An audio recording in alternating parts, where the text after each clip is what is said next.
Hi there, and this week I am talking about marketing versus sales. What should you be doing, and are you making this big mistake? Stay tuned to find out.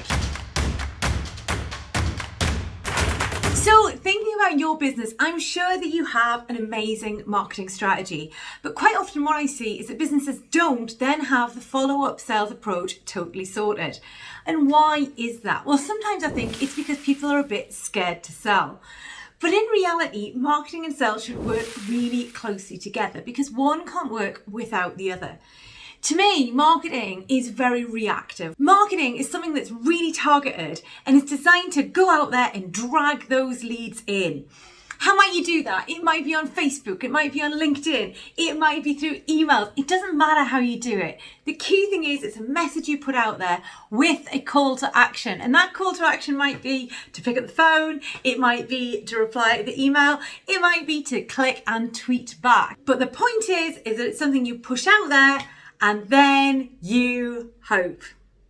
And this is where the marketing or sales debate comes in, because for a lot of businesses, that's where things stop. The whole point of marketing really is to generate interest and actually start to take people through the buying process. The job of sales is to convert that interest into a purchase, be that of a good, services, whatever it might be.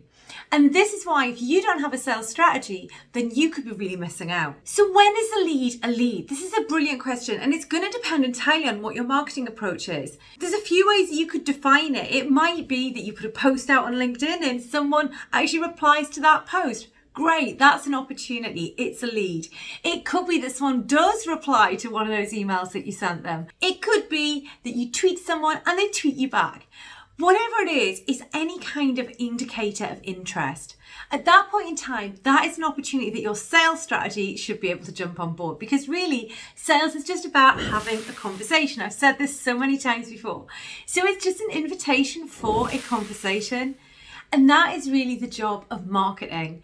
Marketing's job is to generate the opportunity and the reason for a conversation, even if that is a cold call.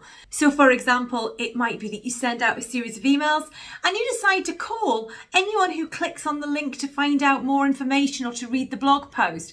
That's totally cool. The idea is that that bit of marketing has simply given you the insight into the fact that that is something that person is interested in. But I think a lot of people are scared of that, because when you make that call, what are you going to say? You don't really want to say, I saw you clicked on the email, so I thought I'd give you a ring to see if you'd like to buy my stuff. I mean, you can say that, but I'll be really honest, you're not going to get very far with it. Because one, people are going to think you're a stalker, and two, they don't want to be sold to. People love to buy, they hate to be sold to. So the point is, you need to plan out your sales interactions.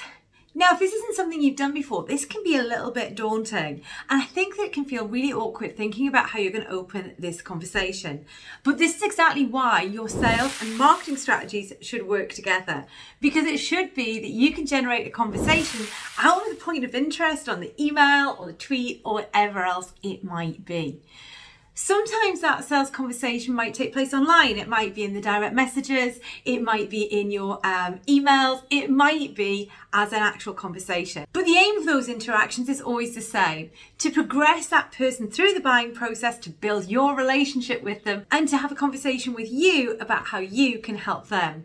Because actually, sales is all about problem solving. So if we want to solve someone's problems, we need to let them know that we've got a solution. And to do that, we need to have a conversation so that we can understand what that problem is in the first place. So this is all about planning your end-to-end approach, where quite often the first part of it is marketing and then it moves on to sales.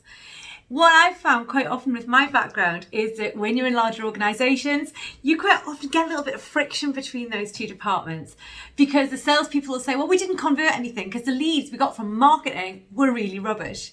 And then you'll find marketing saying, well, they didn't convert anything because the salespeople didn't make good calls.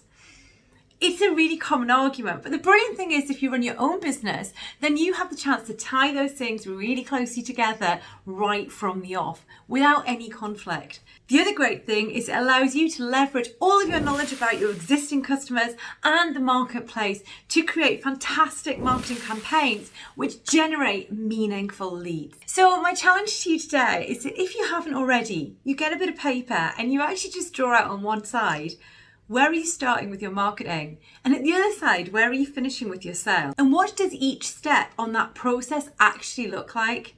Because it's very rare you can get all the way from someone who you've never spoken to before to a sale just with marketing.